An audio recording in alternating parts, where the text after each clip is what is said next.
हाय रे राम दुहाई, कहां कहां राम धन लुटाई।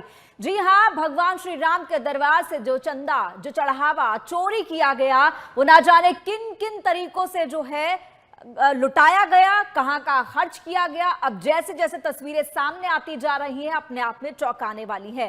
क्योंकि हम यहाँ पर बात कर रहे हैं, क्योंकि राम मंदिर से जो पैसा चोरी किया गया, उसे किसी ने एफडी में लगाया, उसे किसी ने जमीन खरीदने में लगाया, उसे किसी ने भाई की शादी में लगाया, यानी अपना पूरा मकान बना लिया, पूरी जिंदगी संवार ली, किसी ने अपने रिश्तेदारों को दे दिए।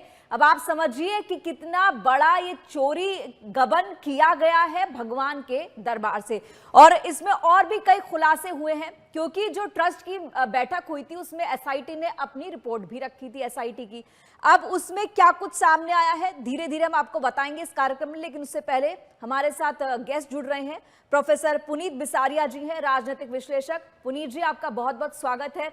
सबसे पहले जो एसआईटी ने अब तक चीजें बताई हैं, वो आपको भी मालूम होगी कि किस तरीके से 70 बार सीसीटीवी में चोरी करते हुए लोग पकड़े गए हैं, किस तरीके से वहां पर नियमों की अनदेखी की गई है, किस तरीके से जो नियम बनाए गए थे कि कोई भी ऐसे कपड़े नहीं पहनेगा जिसमें जेब होगी, उसकी अनदेखी की गई, लोगों की बाकायदा चेकिंग होगी, इसको भी फॉलो नहीं किया गया।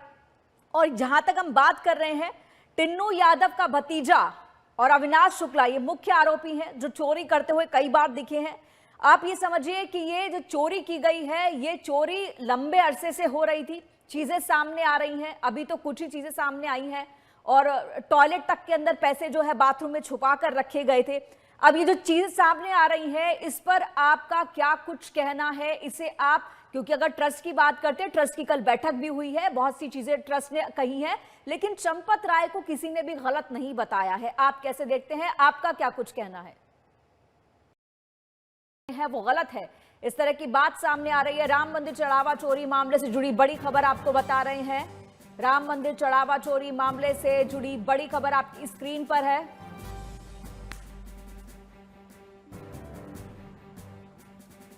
लगातार चीजें सामने आ रही है। एसआईटी की रिपोर्ट में बहुत कुछ खुलासे हुए हैं, बहुत सी चीजें सामने आई हैं। राम मंदिर ट्रस्ट की जो है बैठक भी हुई थी। फिलहाल कोर्ट ने 3 आरोपियों को पुलिस रिमांड पर भेज दिया है। राम मंदिर चढ़ावा चोरी से जुड़ी हुई बड़ी खबर आपको बता रहे हैं। पुलिस ने आरोपियों की रिमांड 7 दिन की मांगी थी, लेकिन इन तीनों आरोपियों की, जिनका नाम लवकुश, अनुकल्प और करुणेश है, इन्हें 1 दिन की रिमांड पर भेजा गया है। 7 दिन की रिमांड पुलिस ने मांगी थी ताकि इनसे तमाम पैसे की जो है रिकवरी की जा सके। इन्होंने कहां कहां पैसा लगाया है, छुपाया है, दिया है, इन्वेस्ट किया है, ये तमाम चीजें निकलकर सामने आए।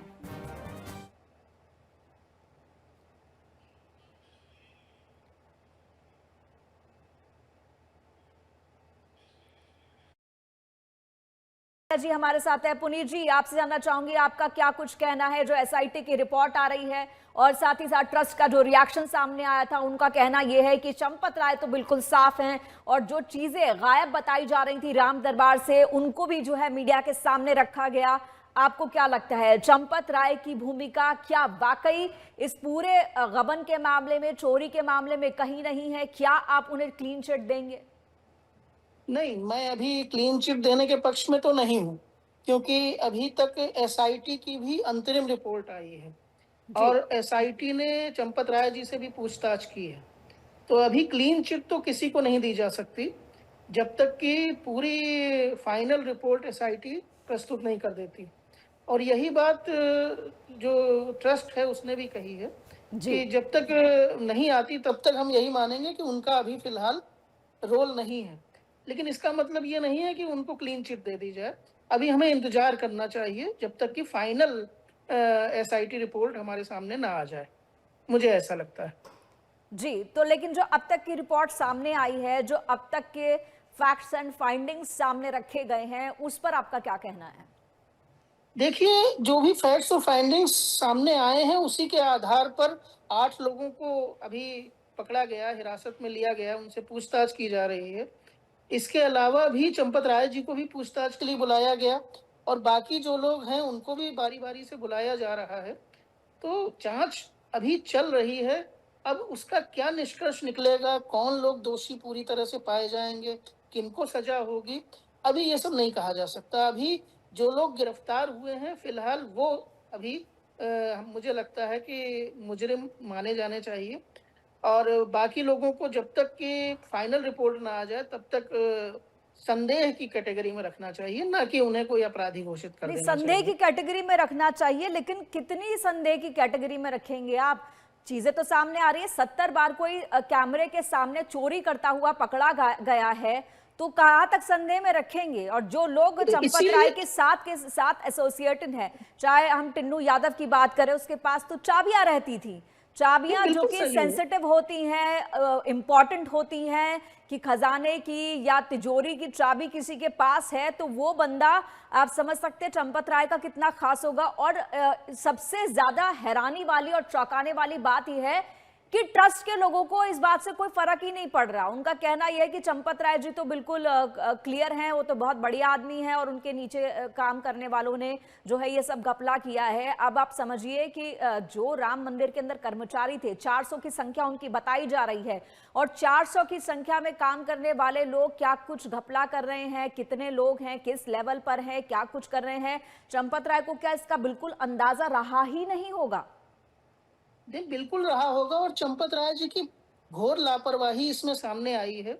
अगर वो जरा भी इस मामले में सतर्क होते तो ये घटना नहीं होती। और दूसरी लापरवाही कोषाध्यक्ष गोविंद गिरी जी की भी है कि वो पुणे से बैठकर 4-5 सीए को यहाँ भेज दिया करते थे, और वो आकर के सब ओके है कह देते थे, वो मान लेते थे। अब इसको कोई कैसे यकीन कर सकता है कि जहां पर करोड़ों रुपए का चढ़ावा आता हो, वहां पर 4-5 सीए जो कह दें वही मान ले, और कोषाध्यक्ष कह दे कि हमारा इसमें कोई रोल नहीं है, या हमारे पास साइनिंग अथॉरिटी भी नहीं थी। तो मुझे लगता है कि चंपत राय जी के साथ साथ कोषाध्यक्ष भी उतने ही बड़े दोषी हैं, और इन दोनों को ट्रस्ट से हटाया जाना चाहिए था। केवल चंपत राय जी को हटाना या अनिल मिश्रा जी को हटाना नहीं चाहिए था। उसके साथ साथ इन लोगों को भी हटाना चाहिए जो जरा भी कहीं ना कहीं फाइनेंशियल लेन देन से प्रत्यक्ष रूप से गोविंद जुड़े देव हुए। गिरी जी तो अपनी गलती मान ही नहीं रहे हैं कि लापरवाही उनकी भी रही है।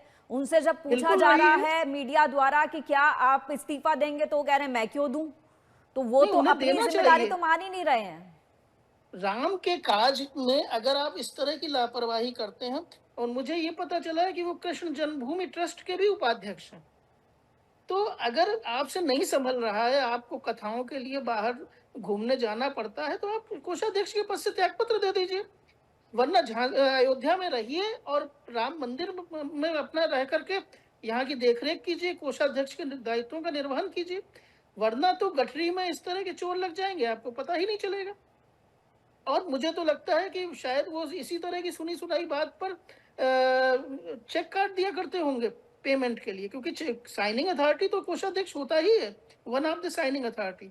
और कोषाध्यक्ष के साथ अध्यक्ष या महासचिव के भी साइन होते हैं, जहां तक ट्रस्ट की जो मैं गाइडलाइन जानता हूं, इनमें से एक या दोनों के साइन होते हैं। तो ये तो नहीं माना जा सकता कि उन्होंने चेक नहीं काटे होंगे, भुगतान नहीं किए होंगे, और खर्चे नहीं चल रहे होंगे। तो कोषाध्यक्ष की भी जिम्मेदारी है, उतनी ही लापरवाही है जितनी चंपत राय जी की है। तो इन दोनों को ट्रस्ट से बाहर किया जाना चाहिए। और हमारे, मुझे कहना नहीं है, बड़े दुख के साथ कहना है कि हमारे अध्यक्ष जी तो बेचारे बीमार चल रहे हैं ट्रस्ट के, महंत नृत्य गोपाल दास जी। तो एक सक्रिय अध्यक्ष की भी जरूरत है ट्रस्ट को, जो कि एक मार्गदर्शक की भूमिका में गंभीरता पूर्वक काम करे। वरना तो किसी की जिम्मेदारी नहीं होगी और इसी तरह से चोरी होती रहेगी। अब चोरी होती रहेगी। अब ये चोरी हो क्यों रही थी? पहली बात, जो टॉप लेवल के मैनेजमेंट के लोग हैं, ट्रस्ट के लोग हैं, उनका तो ध्यान था ही नहीं। वहां पे जो नियम बनाए गए थे उनको फॉलो नहीं किया जा रहा था। अब क्या होता है, जो कि गिनती करने वाले लोग होते हैं, जो कि दान पेटियों से पैसा निकाल करके या चीजें निकाल करके उनकी गिनती करते हैं, उनके साथ बहुत से नियम जुड़े होते हैं। ये नियम शायद आपको पता होंगे, लेकिन मैं अपने दर्शकों को फिर भी एक बार बताना चाहूंगी कि जो भी लोग हुंडी, यानी कि जो दान होता है, दान पात्र होता है, उससे पैसा निकाल के काउंट करते हैं, उनको ऐसे कपड़े पहनने के लिए बोला जाता है जिसमें जेब ना हो। उनको बिल्कुल किसी भी बिल्कुल। तरह का मोबाइल, किसी भी तरह का पर्स या किसी भी तरह का और चाबियां या कुछ भी बैग रखने की इजाजत नहीं होती। ये नियम वहां फॉलो नहीं किए गए। इसके अलावा एंट्री करते टाइम जो है तमाम लोगों की जो काउंटिंग रूम के अंदर जहां पे पैसे की गिनती होती है, वहां पर जब अंदर आते हैं बाहर जाते हैं तो उनकी बराबर चेकिंग होती है, वो चेकिंग भी नहीं हो रही थी। बिल्कुल। किसी के भी जो है बायोमेट्रिक अटेंडेंस नहीं लग रही थी कि कौन आ रहा है कौन जा रहा है, इसका कोई हिसाब किताब नहीं था, कब आ रहा है कब जा रहा है, किसके हाथ में क्या है क्या नहीं। बाथरूम में से 2.25 लाख रुपए मिलते हैं। तो जो नियम कायदे होते हैं उनका पालन यहां नहीं किया गया किसी भी लेवल पर। अब आप बिल्कुल। पुनीत जी एक बात समझिएगा, आप या हम या कोई भी व्यक्ति अपने घर में या दफ्तर में किसी को भी रखता है तो हमें पता होता है कि हम इसको इतना पैसा दे रहे हैं, इसका इतना काम है। वो काम ठीक से नहीं करता, हम उसको टोकते हैं, बोलते हैं, और जो भी होता है हम अपनी तरफ से करते हैं। लेकिन भगवान राम के दरबार में ये सब हो रहा था खुले में, और ये 2-4 दिन की बात नहीं, ये सालों की बात है। अभी तो ये बहुत कम चीजें खुली हैं। आप इस सब को कैसे देखते हैं? देखिए, मुझे लगता है कि हम भी अपने घर में आजकल सुरक्षा के लिए सीसीटीवी कैमरे लगवाते हैं। सड़कों पर, चौराहों पर सीसीटीवी कैमरे हैं, और गणना करने जहाँ नोट गिने जा रहे हैं, मंदिर के नोट गिने जा रहे हैं, जहाँ करोड़ों का मतलब आवागमन है, वहां पर कैमरे ना होना, ये तो बहुत ही आश्चर्य की बात नहीं, है। जहां कैमरे थे वहां चोरी पकड़ी गई है, जहां नहीं, काउंटिंग हो रही थी वहां चोरी पकड़ी पूरे- गई है। 40 दिन में सब 70 जगह बार चोरी कैमरे नहीं पकड़ी थे। गई है, कोई छोटा आंकड़ा नहीं है ये। सब जगह कैमरे नहीं थे। जी जी जी। यही मैं कहना चाह रहा हूँ, सब जगह नहीं थे। ये तो वहां से पकड़ी गई है जहां पर कैमरे थे। इसके अलावा बॉडी स्कैनर लगाए और जाने पुनीत चाहिए जी, थे। सबसे दिलचस्प बात यह है कि जहां पर एक चोरी करते पकड़े गए, इन सबको पता था यहाँ सीसीटीवी कैमरे लगे हैं, हम चोरी कर रहे हैं, तो ये सब रिकॉर्डिंग हो रही है। और रिकॉर्डिंग में भी हेरफेर हुआ है। रिकॉर्डिंग ही नहीं हुई है, रिकॉर्डिंग को मतलब कैमरे बंद भी किए गए हैं। तो कहीं ना कहीं ये बहुत समय से कई लोगों की मिली भगत से हो रहा था, और चंपत राय जी को या कोषाध्यक्ष महोदय को या ट्रस्ट के अन्य पदाधिकारियों को इसकी सूचना नहीं थी। ये बेहद आश्चर्य की बात है। और उनका जो सबसे खासम खास था चंपत राय जी का, टिन्नू यादव, वो ही करवा रहा था सब कुछ, जो गिरफ्तार हुआ है। और अनुकल्प मिश्रा, जिसके यहाँ जो है अभी उसने लंबी चौड़ी खरीद की है, मकान बनवाया है, तो उन्हें दिखाई नहीं दे रहा था कि ये सब कहाँ से पैसा आ रहा है। एक 17,000 रुपए वेतन पाने वाला व्यक्ति लाखों रुपए की जमीन खरीद लेता है, मकान बनवा लेता है, और आपको ये खबर ही नहीं होती कि उसके पास पैसा कहाँ से आ रहा है। तो इसको तो कोई यकीन नहीं कर सकता। मुझे लगता है साधु संत भोले होते हैं, उन्हें लगता होगा कि ये लोग ऐसा काम नहीं कर सकते। कुछ लोगों के विषय में उनकी राय होगी, लेकिन जब तक वो संदेह के घेरे में हैं तब तक ये भी नहीं कह सकते कि वो अपराधी हैं। लेकिन हाँ, उन पर अभी कहीं ना कहीं एसआईटी की नज़र है, पूछताछ चल रही है। और मुख्यमंत्री जी, मुझे यकीन है कि इसमें अगर जो भी जांच के बाद दोषी पाया जाएगा, उसके खिलाफ सख्त से सख्त कार्रवाई भी करेंगे। और पैसा तो रिकवर हो रहा है, अब कितना होगा ये अभी नहीं कहा जा सकता, और कितनी चोरी हुई ये भी अभी इस विश्वास के साथ कहना मुश्किल। जी, चलिए पुनीत जी, बहुत बहुत शुक्रिया आपका हमसे इस पूरी चर्चा के लिए, इस पूरी बातचीत के लिए।